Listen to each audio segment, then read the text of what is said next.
les anciens du village de Djougou racontent encore cette histoire en frissonnant.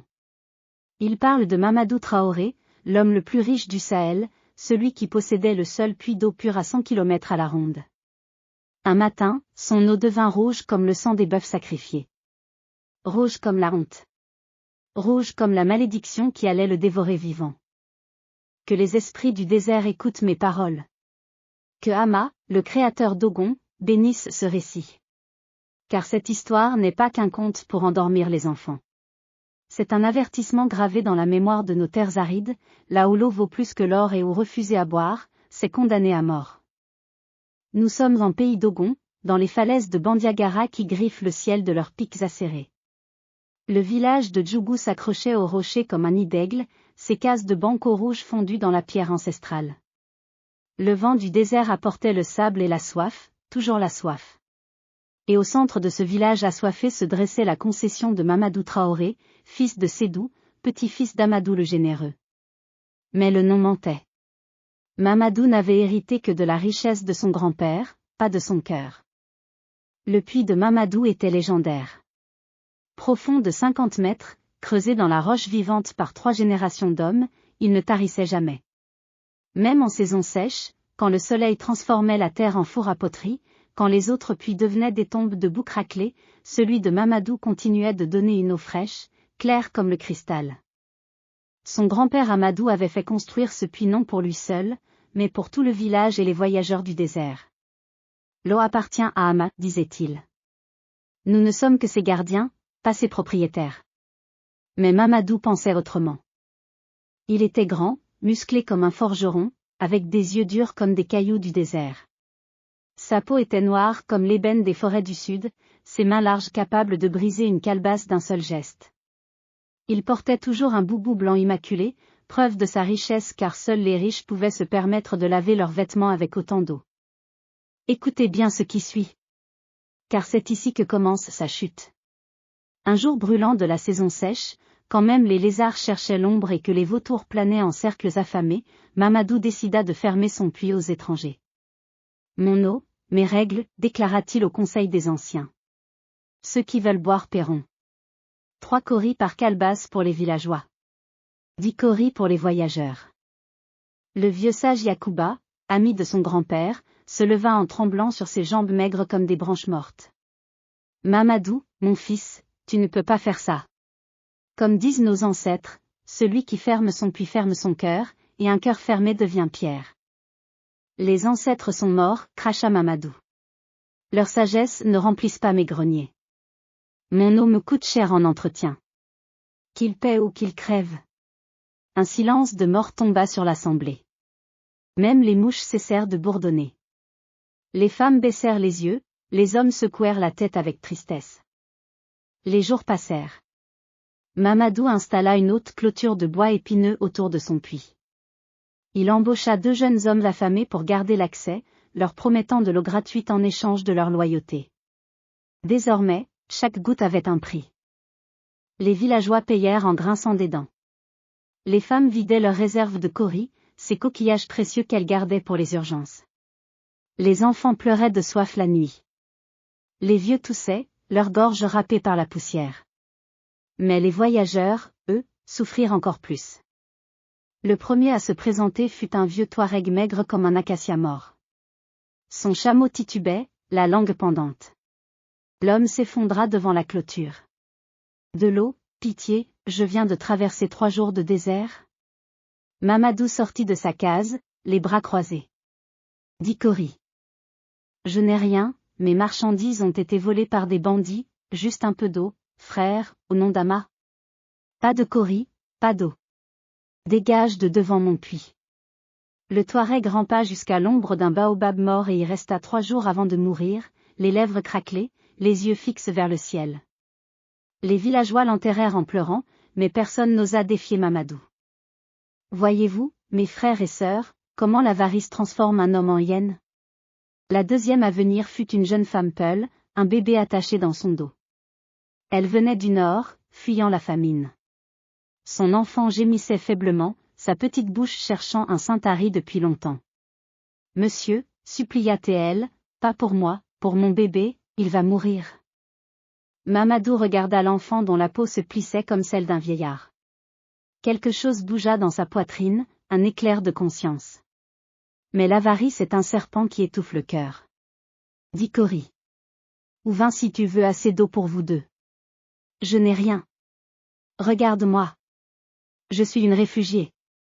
Prends pitié. La pitié ne creuse pas les puits. Va-t'en. La femme partit en titubant.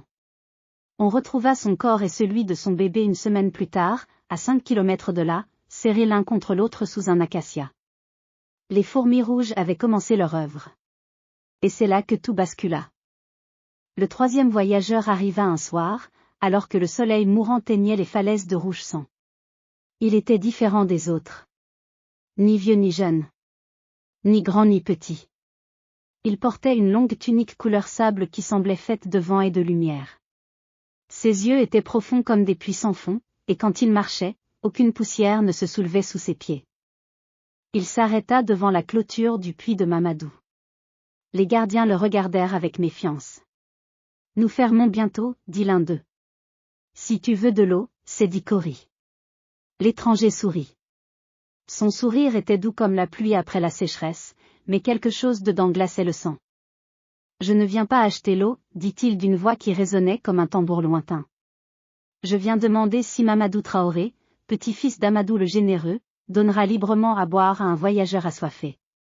Mamadou sortit de sa case. Il toisa l'étranger de haut en bas. Tu as entendu mes hommes. Dit Cory. Où tu dégages. Ainsi, murmura l'étranger, le petit-fils du Généreux est devenu le fils de l'avarice. Ainsi, celui qui possède l'eau refuse de la partager même pour sauver une vie. Mes affaires ne te regardent pas, vagabond. Paix ou pars. L'étranger hocha lentement la tête. Très bien, Mamadou Traoré. Tu as fait ton choix. Souviens-toi de cette nuit. Souviens-toi de cet instant précis où tu as refusé l'eau à celui qui te la demandait humblement. Il se tourna pour partir, et c'est alors que Mamadou le vit vraiment. L'étranger ne projetait aucune ombre malgré les derniers rayons du soleil. Ses pieds ne touchaient pas vraiment le sol. Et dans ses yeux brillait une lumière qui n'était pas de ce monde. Un frisson glacé parcourut l'échine de Mamadou. Attends. Qui es-tu? Mais l'étranger avait disparu. Évaporé comme la rosée du matin. Seules ces paroles restaient suspendues dans l'air chaud du soir, tu as refusé l'eau. Ton puits s'en souviendra. Cette nuit-là, Mamadou ne put dormir.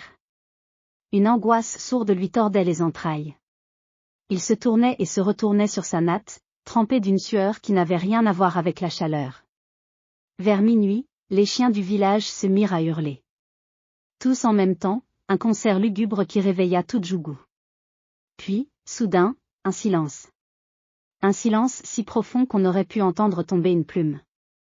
Mamadou se leva, sortit de sa case.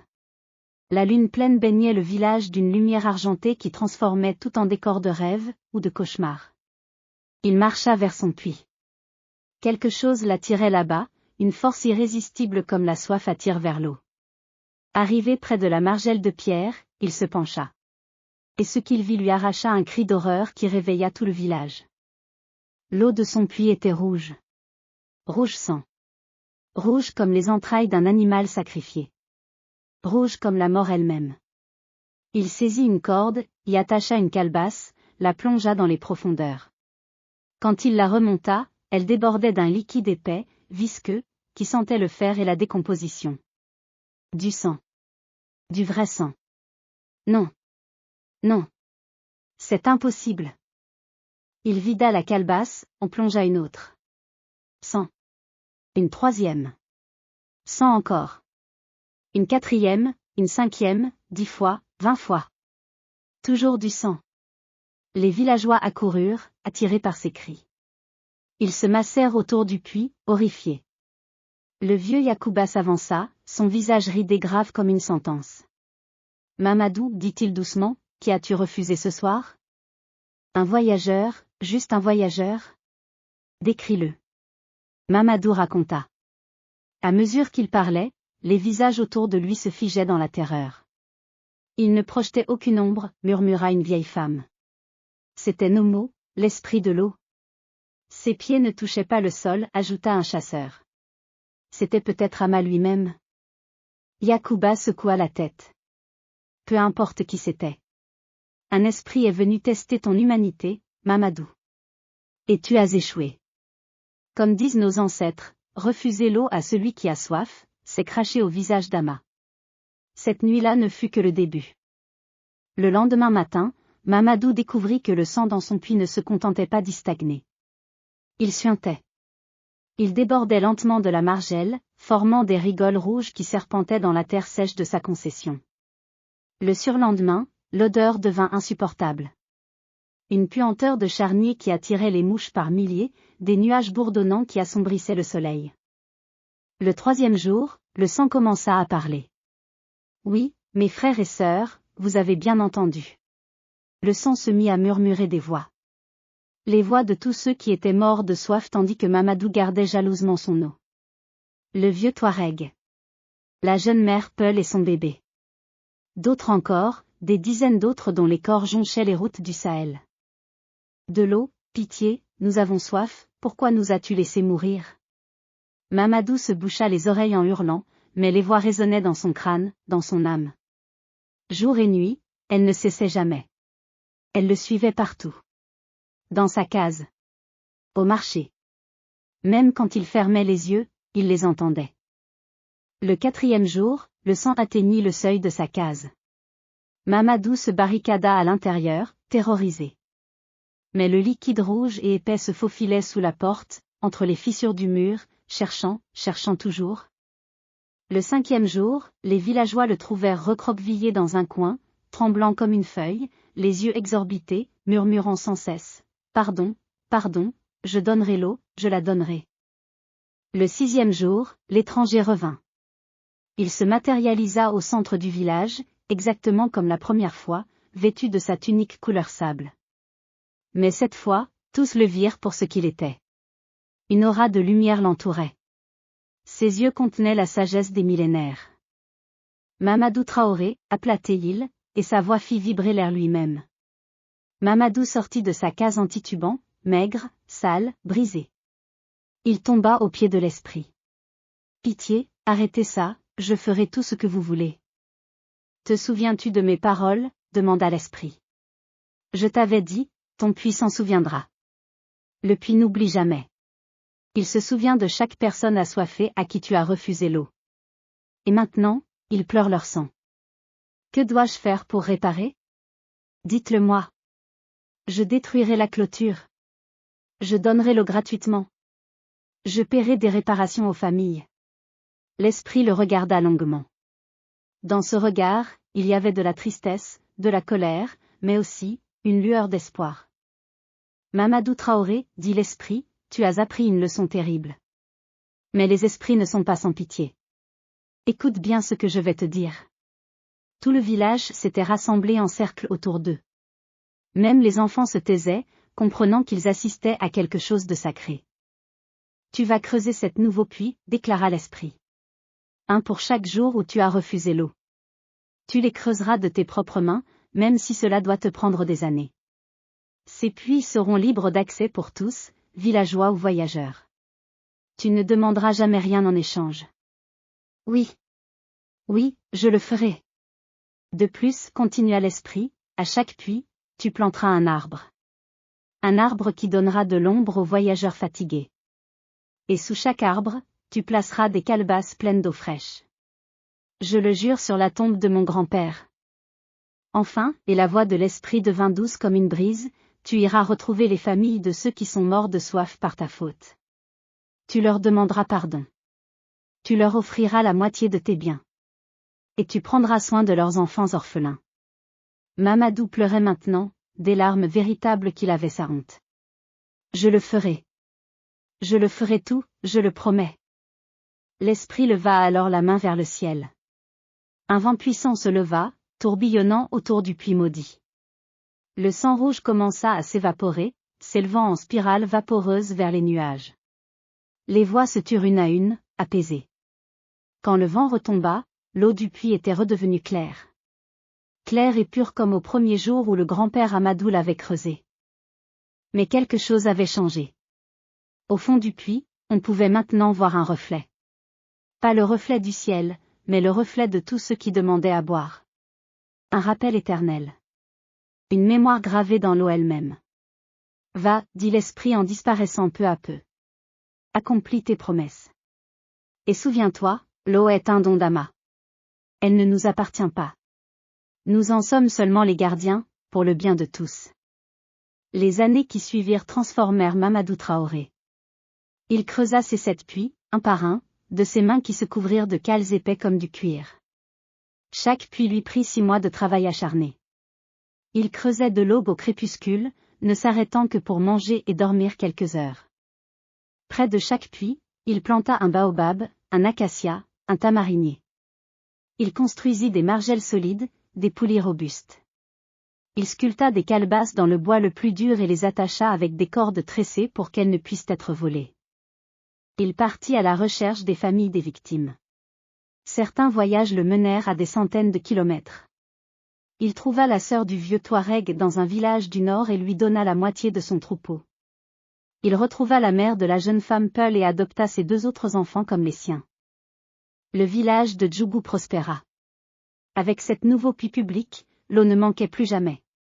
Les caravanes de voyageurs faisaient maintenant un détour pour passer par Djougou, sachant qu'ils y trouveraient eau fraîche et ombre accueillante. Les gens commencèrent à appeler Mamadou, le Rédempteur. Mais lui-même préférait un autre nom, l'apprenti. Je suis l'apprenti de mon grand-père, disait-il humblement. J'apprends enfin à être digne de porter son nom.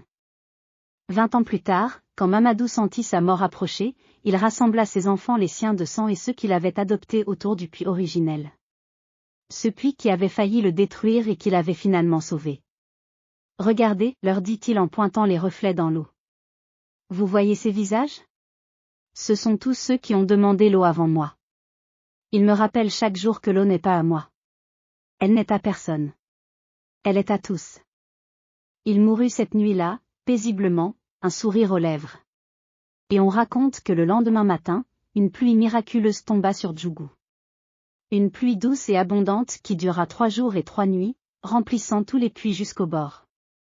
Les anciens comprirent. C'était l'esprit qui pleurait.